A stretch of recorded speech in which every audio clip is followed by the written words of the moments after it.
বাপের মানি ব্যাগেতে টাকা লয়ে লইছি, এখন জায়গা এনতে। ভাইয়া এই দেহ, বাপের মানি ব্যাগের থেকে 1000 টাকা চুরি করছি। আস্তে ক বাপে নাইলে হুইনা লেবু। তুই ভালো একটা কাজ করছ, আয় 1000 টাকা দে, কিছু গিয়া খাইগা। চলো। এলো ধর, এডি আঙ্গ বাড়ি চিপাই গিয়া খাইগা আয়। হাসান, এ হাসান, কি হইছে বাবা কও? তুই দোকানে গিয়ে 1 কেজি দুধ আর 6টা ডিম লয়ে আয়। কিরে, আমার মানি ব্যাগেতে 1000 টাকা কে নিছে? আমি জানি না তো বাবা, তোমার মানি ব্যাগের থেকে 1000 টাকা কে লইছে। তুই আমার মানি ব্যাগেতে টাকা লস নাই, তাইলে তোর ছোট ভাই লইছে। যা তোর ছোট ভাইরে ডাক দিয়া লই আয়। আচ্ছা ঠিক আছে, আমি এখনই গিয়া টাকা লইতাছি। ওই নাসির, বাপে তো জেনে গেছে গা আমরা বাপের মানি ব্যাগের থেকে 1000 টাকা চুরি করছি। আয় হায়, তাইলে এখন কি হইব?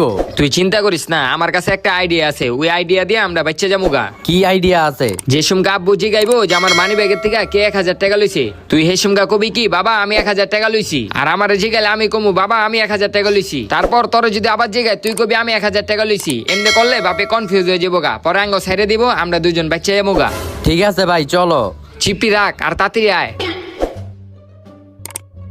বাবা এই যে নাসির লইছি। তোরা সত্যি কথা ক, তোকে দুইটার ভিতরে আমার মানি ব্যাগেতে 1000 টাকা কে নিছে? বাবা, তোমার মানি ব্যাগ থেকে আমি টাকা চুরি করছি।